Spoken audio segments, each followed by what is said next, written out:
Gerai, tai aš pradėsiu, kadangi pirmą kartą iš vis pristatinėjau, labai nesmerkit ir bus neįtin techninė prezentacija, o daugiau tokia mano istorija, kaip aš patekau į visą tą pasaulėlį.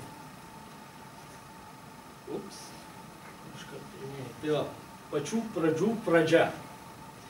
Sėdi mano kolega, su kuriuo mes mėgdavom, kaip supratot ir minėjau kolega, kad biškį mėgstam alutį pagert. Ir kažkur vienas dingo. Va. O, visi turbūt turi tą tokią... San Francisko hipsteriai kalti. Tokią sistemytę, gabiukštį, kuri taip visą gyvenimą svajoja, kad duotų kas nors man perrašytis. O taip imčiau ir perrašyčiau, taip gerai perrašyčiau. Tai va, aš irgi apie tai svajojau su juo. Ir vieną dieną taip pat besvajojant pasirodo, kadgi technologijos neįtin veikia. Gavom tokį projektą. Ir galėjom pasirinkti bet kokią technologiją, belenkaip, beletai iki kovo 4. Nu tai ką, pradėjom su draugu diskutuoti, kaip čia visą tą daryti, nes jisai dirbo su .NET, aš biškį su Java, biškį su PHP, tai tų variantų buvo visai nemažai. Tai ką, PHP, labai trumpa diskusija buvo, iškart nuvarėm velnio, turbūt jau 10 metų PHP daro savo, neįti norisi. Java nepykit, Ramo šitiek daug neturim. Ir šiaip, nu, kam randint tos didžiulis web serveris, application serveris, visą kitą. Nu, su .NET tai dar liūdnesnė situacija, net pats pavadinimas sako, net. Ir va mano kolega mėgsta JavaScript. Aš avantūrų mėgėjas, tai kodėl ne? Tai va, tai taip ir atsirado pirmoji ta idėja, kad nu davai, rašom JavaScript. Nu tai naudas, ne? Labai geras tas pirmas punktelis toks yra. Ir server side, ir client side ta pati kalba, kaip gali išnaudoti tas pačias žinias, netgi gali tipo panaudoti patį kodą. Nu, ne visada tai, man atrodo, gaunas, bet... Ir dar žmonės sako, kad greitai, žiauriai greitai. Pats bandžiau Hello World, tada žiauriai greitai. Labai fainai. JavaScript library irgi milijonas, kiek tik nori. O dar kai pamačiau NPM-ą, tai po Maveno buvo kažkokia fantastika. Viskas gali greitai. Skirtingos versijos, toj pačioj aplikacijai, to pačio libo. Geras šitas. Kas nors bandėt iš viso naudą? Nedaug. O JavaScriptą myli? Ne. O nekenčia? Ką? Tai jo, nu, ir apskritai, naujų technologijų bandymas yra mano arkliukas, nežinau, tikiuosi ir jūs. Tai va, tos žinios atrodė maždaug taip. Tiek žinojau apie JavaScriptą ir apie naudą. Galima pasisponinti serverį ir galima aptarnauti requestą parašius end, hello world. Nu, lengva, kažkodėl per 2 slaidus pašoka. Gerai, bus taip.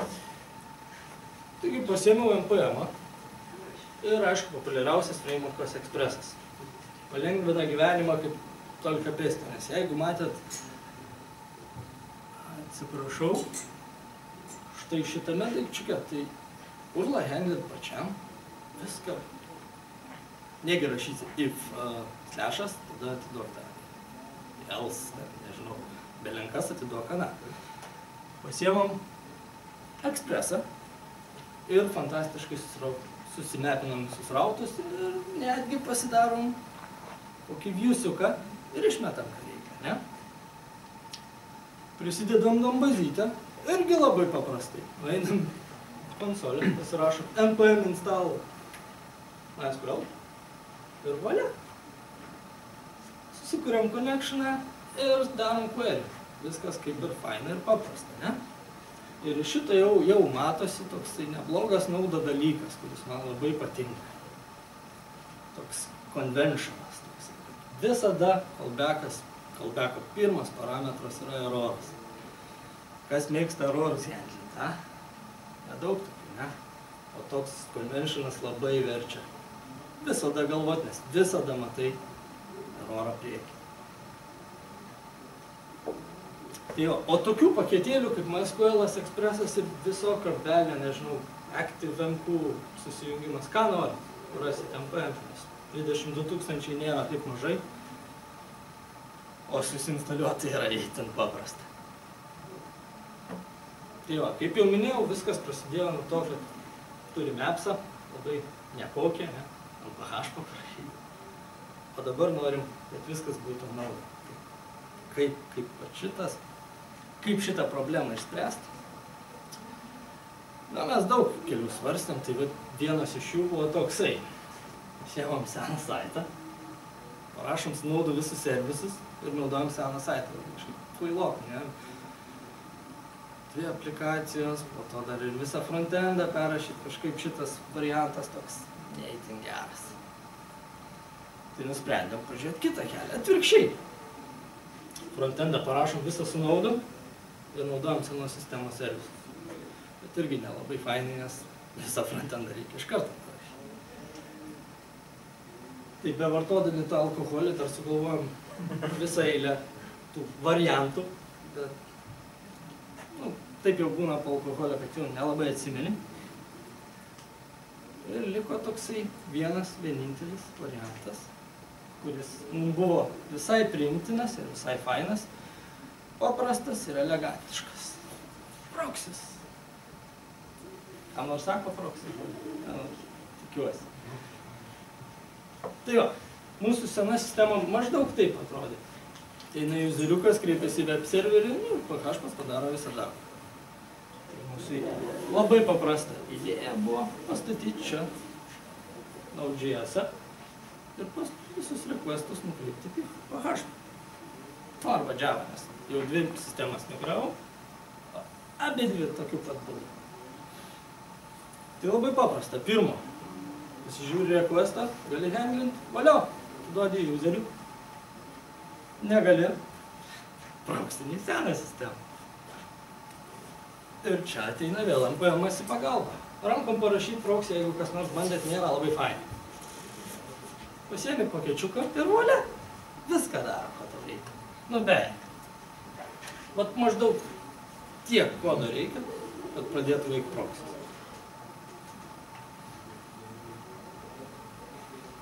Taigi, šitą idėją jau kaip ir gražu, viskas fainai, bet vat aplikacija turi autorizaciją. Tas kvaila būtų ir vienoj pusėje, ir kitoj pusėje. Nu, tai šitą problemą labai paprasta spręsti. Visą autorizaciją perkeliam į Node. Ne? Viskas gražu, senoj pašalinam ir padarom tokį super magišką feature.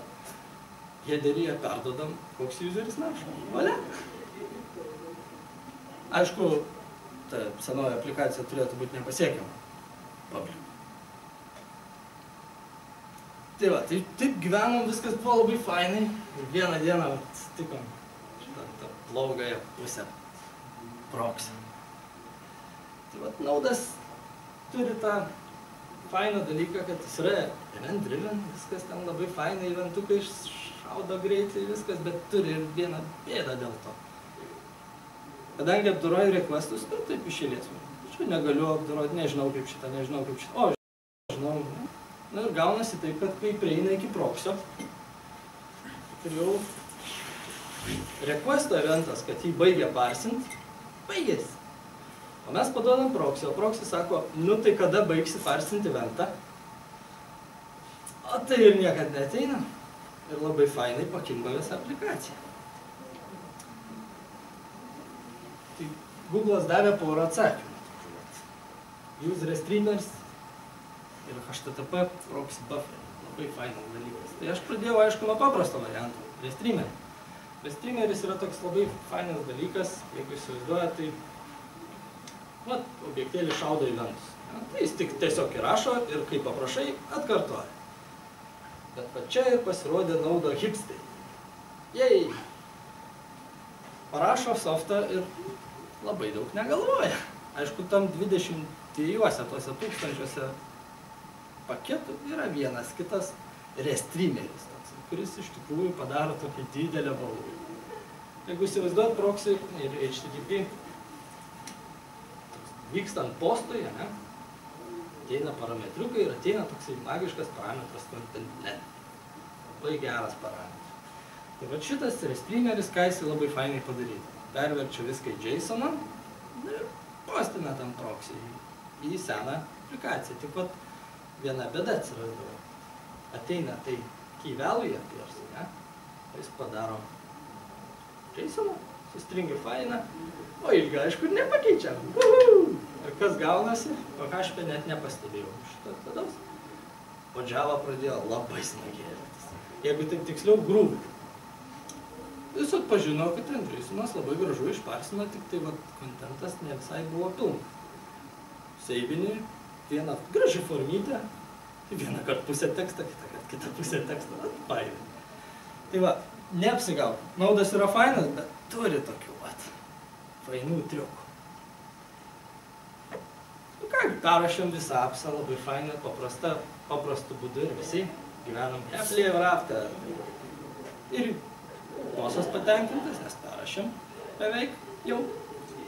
Ir mes patenkinti, nes rašom kas fainai.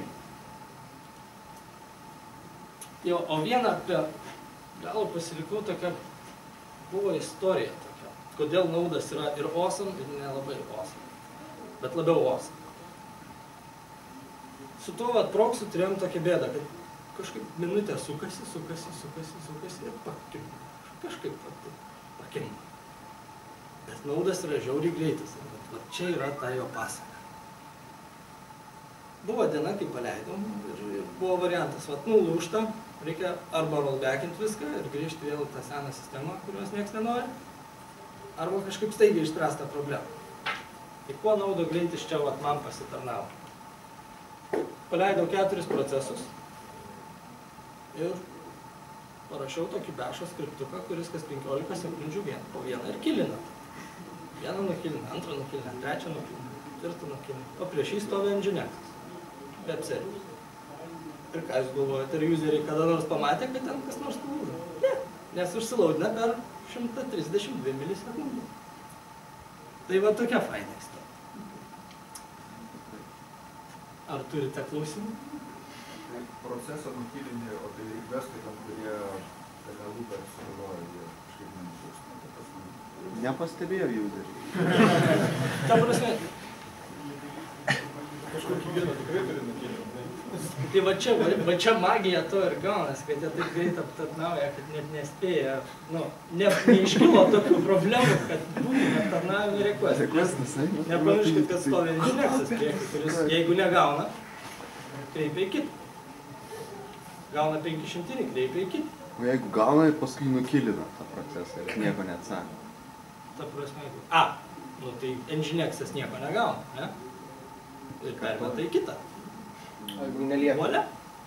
O nukilina 4 procesai visą laiką ranina ir vieną paskui kitą kilina.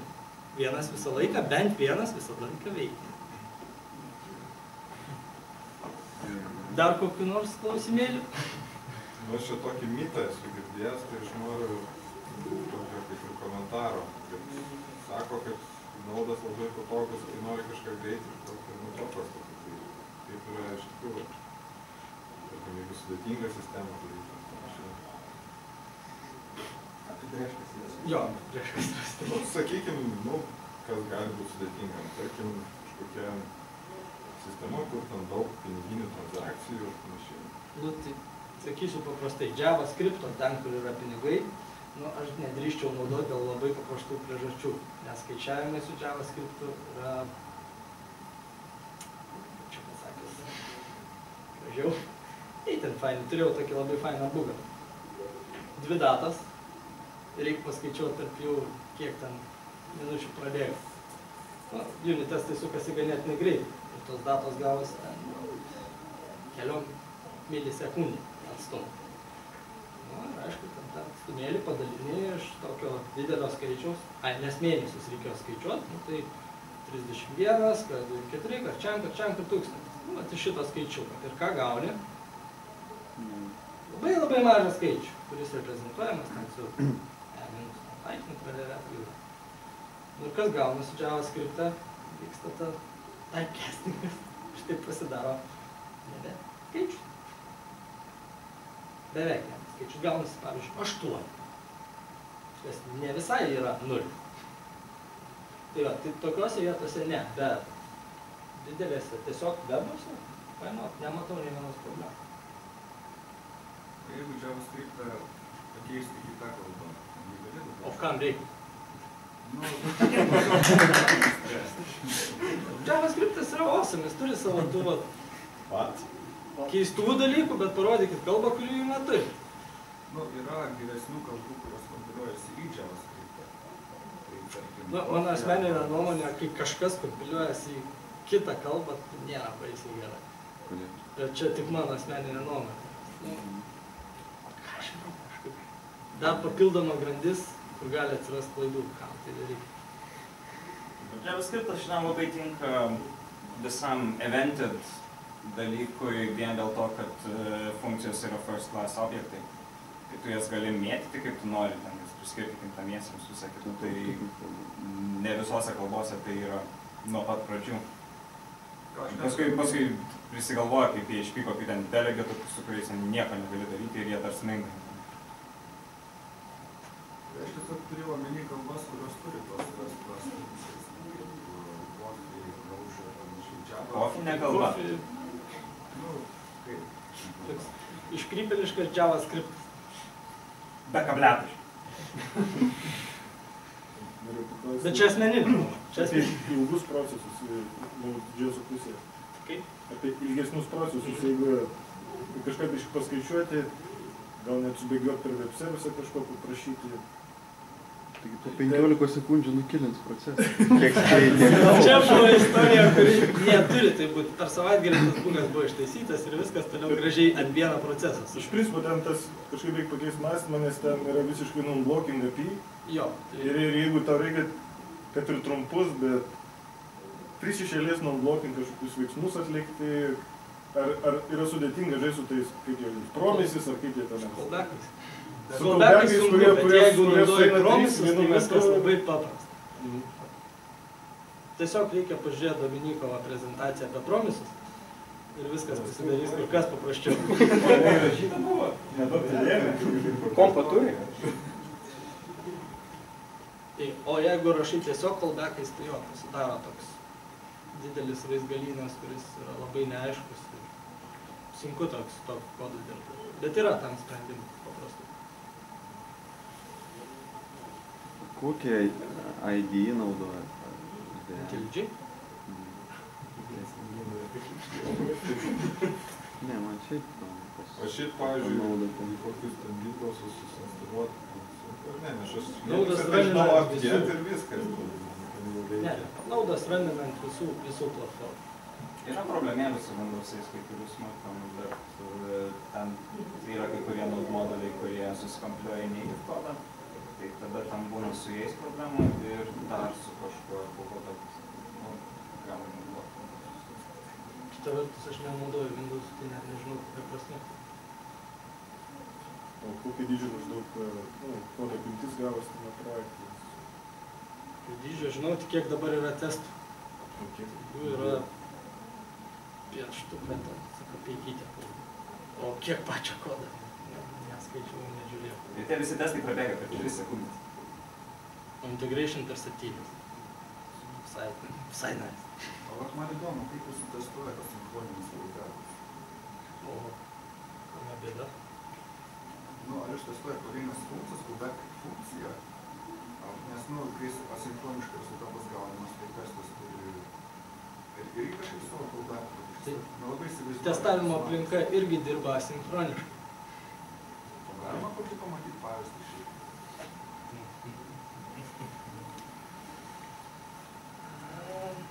Vilnius.js GitHub'e, GitHub/Vilnius čia yra mano visa prezentacija su promisais, jinai su TDD yra.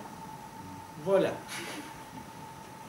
Ne, fan, tiesiog aš galvoju, nu, dabar čia dauguma žmonių nėra matę gyvenimo naudo, tai kad maždaug pajustų skonį, kas tai yra. Tai gal mes galime atsidaryti tą GitHub repozitoriją ir panašyti. Prašau, paminėk.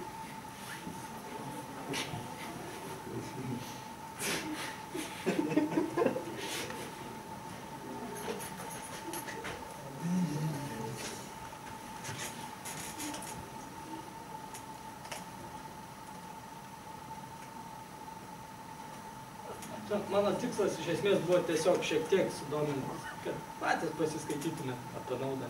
Bet jie nenori patys, jie nori didelio ekrano parodyti. Jo, bet to jausmo, kaip viskas greitai ir kaip viskas fainai neparodyti.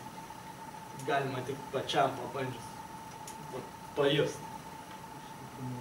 Mes naudojam Buster.js testavimo frameworką, todėl kad jisai, aš nežinau, kas nors JS test driverį naudoja.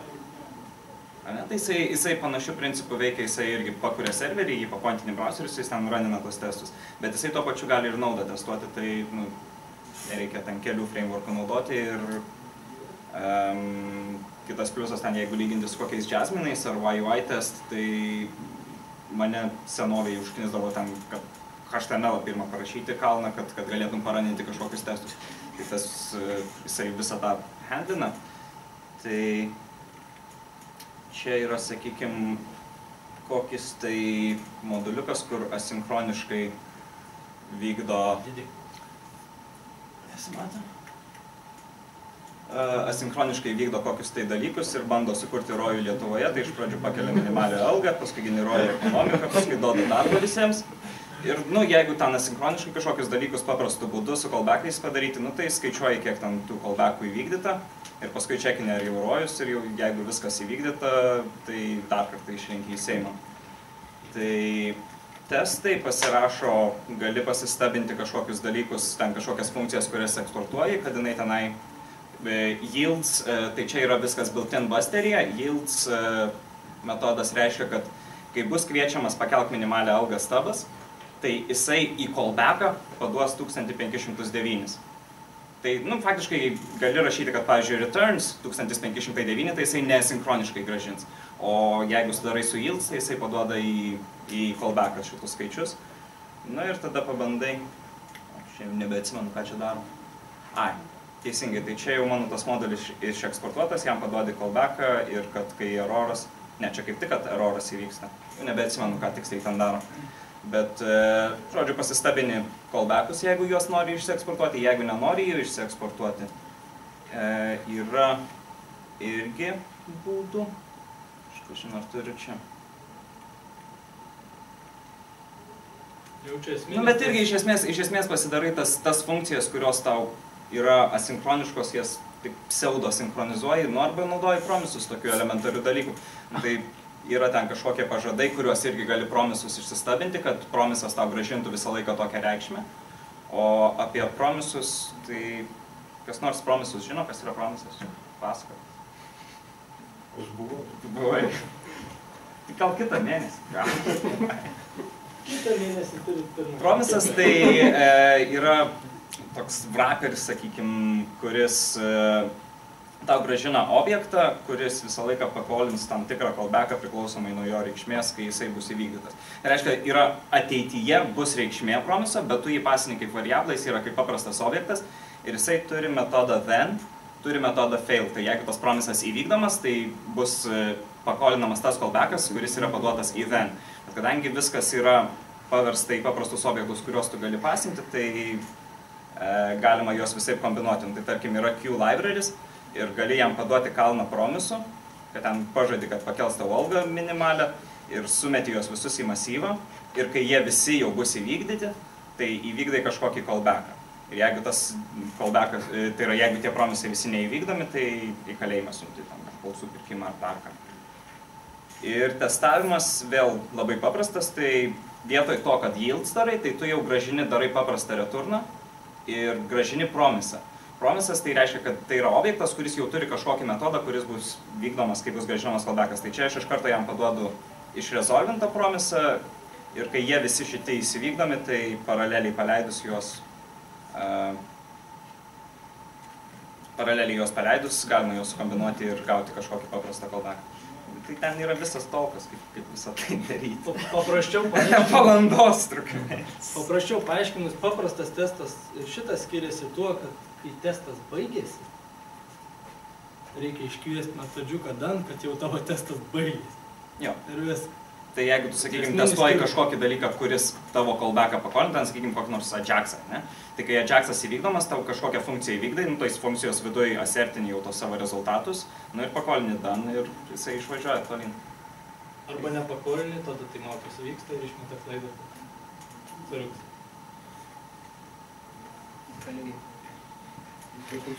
Klausimas, vienas projektas į pabaigą, ar tai įkvėpė ir kitiem projektam panaudoti? Tai jau 2 yra. Nu, visos kitos kalbos iš arsenalo po biškį nyksta. Ja, tik paradoksas tas, kad parašėm visą projektą ir visiškai niekur JavaScript'o nenaudojom išskyrus serverį. Oi, tai ką? O tai klientas, kaip tiesiog Dar ne. Tai gyvoja CSS3. linkai ir batonai? Nu. Olia. Ir CSS, o kai ten jokio